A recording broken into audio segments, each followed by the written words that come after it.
Hey guys, and welcome to the first episode of Last Week in Mobile Gaming, a retrospective view at all that has happened in the mobile gaming world over the past 7 days, the good, the bad, and the weird.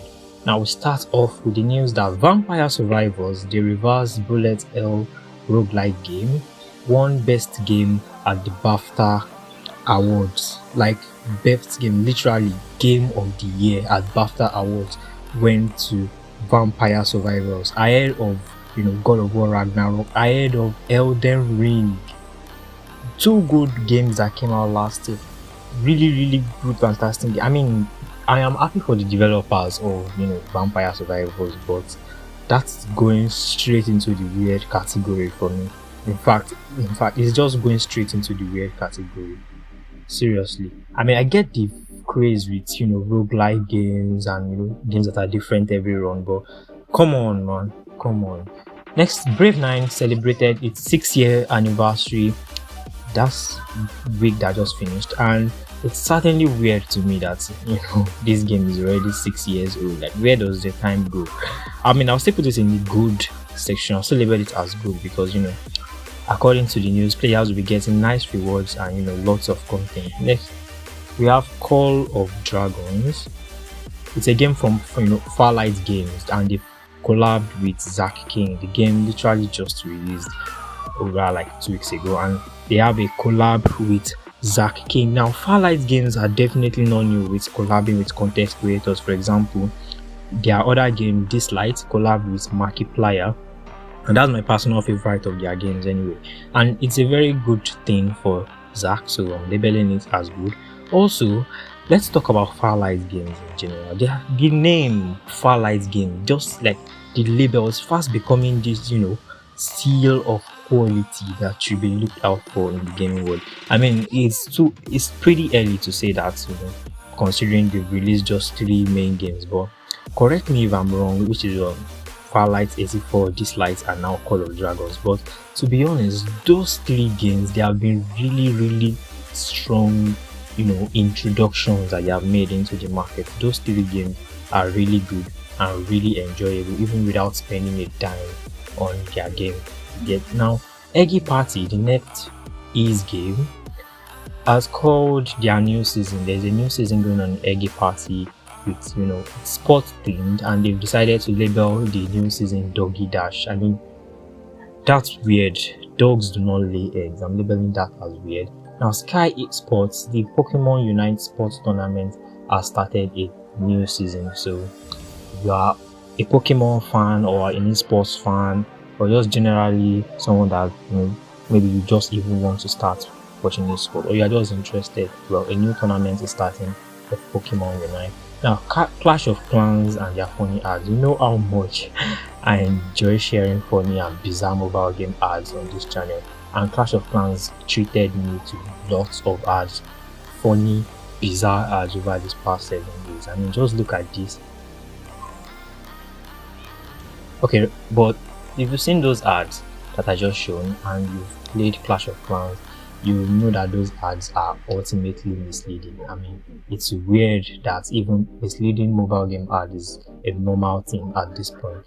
But the bad thing about it is that official Supercell employee has publicly defended the misleading ad, saying, oh, it's to get new players to try out the game. In his own words now, it's to get new players to try out the game and hopefully love it too. That's going straight into the bad category.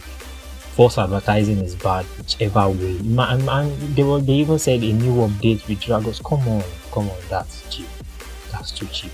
Tom Clancy's The Division Resurgence, the anticipated game, the new Tom Clancy's Ubisoft's Tom Clancy's The Division game with lots of content, lots of campaign, multiplayer, everything.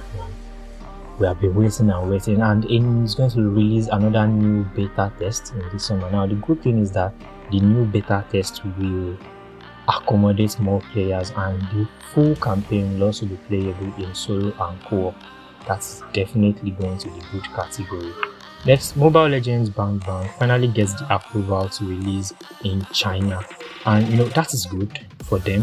for Chinese players, but I'm not really sure how much of a difference that is going to make, because Arena of Valor has already covered China under its big top revenue game in the world wins. So there's not really a lot that Mobile Legends can do in China, even though now they are now allowed to release there. Now, and next, a Clash Royale player has recreated the Royal Arena using Lens graphics, or as it's popularly known, Blender. Now, what's Blender? It's a 3D graphic rendering engine, and this guy tried and successfully made the Clash Royale Arena using Blender and rendering it in 3D graphics. However, he spent 150 hours trying to make this. I mean, don't get me wrong, the result was beautiful, but why? It's cool as heck, but why? We cannot use it, we can't play it in the game or anything. And even on PCs, you need a really beefy graphics card to be able to run it. So I mean, it is basically just fan art on a large scale, and it's kind of weird. It's going to cost him a lot of time and money. I love the effort, but it's going in the weird category for me. Marvel Snap, Puzzle Quest, Marvel Future Fight, Marvel Strike Force, Marvel Contest of Champions, Marvel Unlimited. I mean, so many Marvel apps on the Play Store, and apparently that's not even enough, because there is a new Marvel Fitness Companion app coming, Marvel Move, and that is set to launch in the summer. Like, what's the point? I don't have any idea what the point is. Will it give you superpowers if you burn enough calories in a week? I mean, we'll have to wait till the summer to find out, I guess. But that was weird. Next, someone made a Temple Run remake using Unreal Engine 5, and now this is the fan art I am talking about. I mean, the graphics are so realistic. My phone is almost heating up just loading the screenshot. It's so real. The results are amazing, and it's actually playable. It's a playable remake that just makes sense. And yeah, that fact that it's playable just takes it out of the bizarre, puts it in the good. Netmarble has released a metaverse board game, Meta World. I feel like that's all I need to say. It's available on Android and iOS now. Now, Netflix and Ubisoft they've teamed up to launch Mighty Quest Rogue Palace, a new action RPG with roguelike elements, and it is really good. It's a good game. Seriously, Netflix games are really underrated. They are really talked about, if that's a word. But in fact, that's a topic for another day. I'll make a separate video on that, just talking about Netflix games and maybe even ranking them. They are just quality. In fact, right now, just seeing the Netflix logo in the opening credits for any mobile game I'm about to play just signals to my brain that I'm about to have some fun.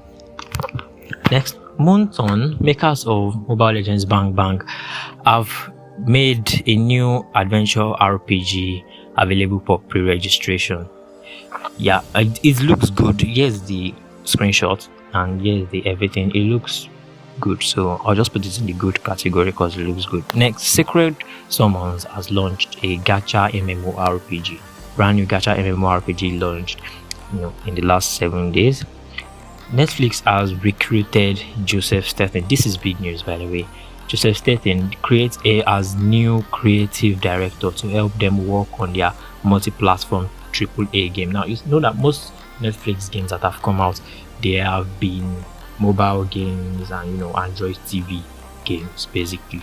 So now they are recruiting Joseph Stettin. He worked on about 4 games in the Halo series, and he's going to be their new creative director. Now, we do not know which Netflix game in particular is going to work on, but Netflix apparently are set to release around 40 games this year, and so incredibly down for that, because Netflix games, they have been good so far. Ever since I started playing Netflix games, I honestly have been instantly more happy to pay my Netflix subscription, even with the whole no password sharing thing going on right now.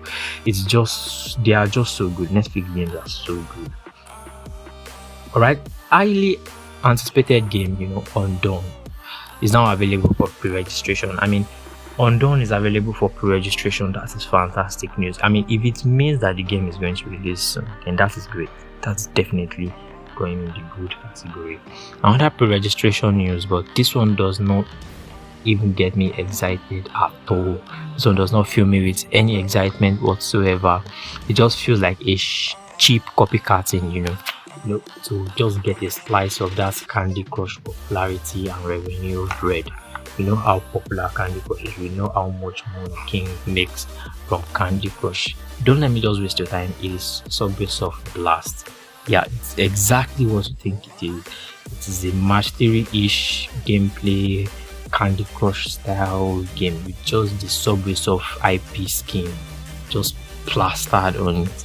It's way too lazy and way too cheap for me. I mean, the game is not out yet. We'll see. I might be wrong about this game, but right now, just looking at the whole way this game has come to be and what this game is promising, it's in the bad category. I'm just putting this news straight in the bad news category for me. But that is all for this video. That's all for now. Thanks for watching. Please like and subscribe. I'll be glad if you do it. Thank you very much. And I also want to give credit to gamingonphone.com for the info. And I'll see you guys next time.